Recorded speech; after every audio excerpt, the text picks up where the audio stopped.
जी के हाथ में त्रिशूल, माता भवानी के हाथ में तलवार है। सब शस्त्र क्यों रखते हैं? हमारे यहाँ दो की परंपरा है, शास्त्र और शस्त्र। हम लोग पहले शास्त्र से सबको समझाते हैं। शाम में दो डंडे लगते हैं, शेख को सा रहता है सर, और दो डंडे आधा नावाला सब शास्त्र। तो हम शास्त्र से समझाते हैं, हनुमान जी की तरह विनती करो, जोरी कर रावण। लेकिन जब कोई शास्त्र से नहीं समझता, हमारी खिल्ली उड़ाता है, तो फिर शास्त्र में से एक डंडा बाहर निकलता है, और डंडा बाहर निकलते ही शास्त्री शस्त्र हो जाता है। तो हम शास्त्र शस्त्र दोनों से समझाते हैं। लेकिन पता नहीं हम लोगों को क्या हुआ, शास्त्र रह गए, शस्त्र तो गायब ही हो गए।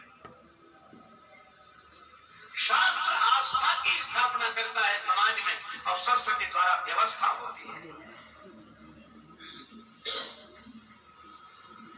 और यही कारण देखो, रामचरितमानस बड़ा अद्भुत ग्रंथ है, बहुत अनुपम ग्रंथ है। श्री हनुमान जी भेजे गए लंका में, और हनुमान जी ऐसे संत हैं कि जो कहा सो सहा। रावण अपशब्द बोलता है और हनुमान जी विनती करो, जोरी कर रहा। संत का यही स्वभाव है, तो वो सब सहता है। खुद खाद धरती सहे, काट कूट बन राय, कुटिल वचन साधु सहे, सबसे सहा न जाए। तो हनुमान जी साधु हैं, और जब साधु से रावण नहीं माना, शास्त्र से नहीं माना, तो शस्त्र रूप में, सिपाही रूप में अंगद जी को भेजा। अब देखो, सिपाही की शैली अलग है। हनुमान जी 10 सवाल रावण पूछे, तब एक का जवाब दे बड़े मुश्किल से, हाथ जोड़ो। और अंगद जी, हनुमान जी को लोगों ने लात मारी, मारे, चरण करे वो हांसी, पर हनुमान जी कुछ नहीं बोले। सत्य है, सब सह लेते हैं। पर अंगद जी को रावण के बेटे ने लात उठाई, मार नहीं पाई। तई अंगद का लात उठाई, और अंगद जी ने कई पद पट के भूमि भमाई। लात उठाई, वही पकड़ के फिरा के जो जमीन में पटका, नीचे गिरते ही ऊपर गया। और जो राक्षस समझ रहे थे कोई बंदर आया, जो देखो वो बंदर नहीं है, वो नहीं है। रास्ता बिना पूछे अंगद जी ने सोचा हम रास्ता पूछ ही नहीं रहे, बता काहे को रहे।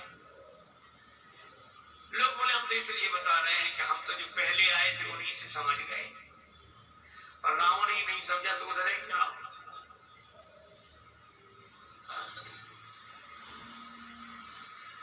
और उधर इसलिए भेज रहे कि हम तो बच्चे, तुम ही जाओ। और रावण की तो आदत, क्या बोला, कह लंकेश कवंते बंदर, वैसे ही बोलता। हनुमान जी से भी ऐसे बोल रहा था, कह लंकेश कवंते कीशा।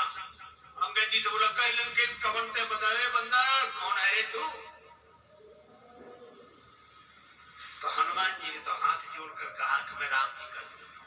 परवाह है अंगद जी। जैसे रावण बोला कह लंकेश कवंते बंदर, अंगद जी तुरंत बोले मैं रघुवीर दूत 10 कंधर। तुम हमें बंदर कहो और हम तुम्हें श्रीमान जी आदरणीय पूजनीय। तुम कहो बंदर, हम कहेंगे 10 कंधर। एक चौबे जी थे, बड़े अच्छे सज्जन आदमी, उनसे कोई कहे चौबे जी, तो संबोधन मतलब हाँ जी। और कोई कहे आके चौबे, तो वो तुरंत कहते क्यों बे। अंगद जी ने वही करके दिखाया।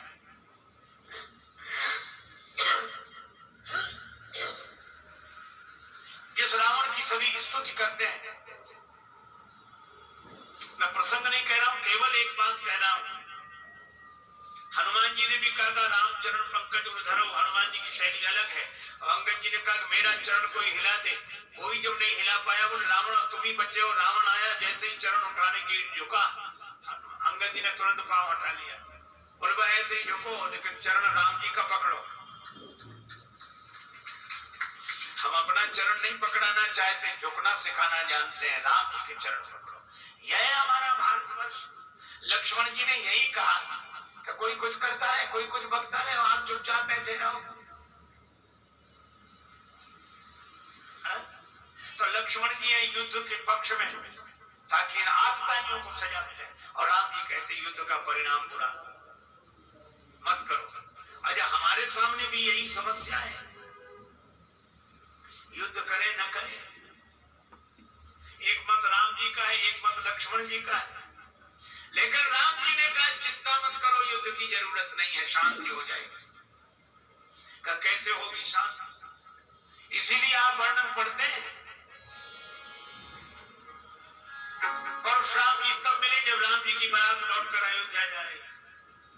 पर तुलसीदास जी ने सोचा जंगल में मोर नाचा किसने देखा? परशुराम जी तो यहाँ आने चाहिए। ते अवसर सुनी सेव धन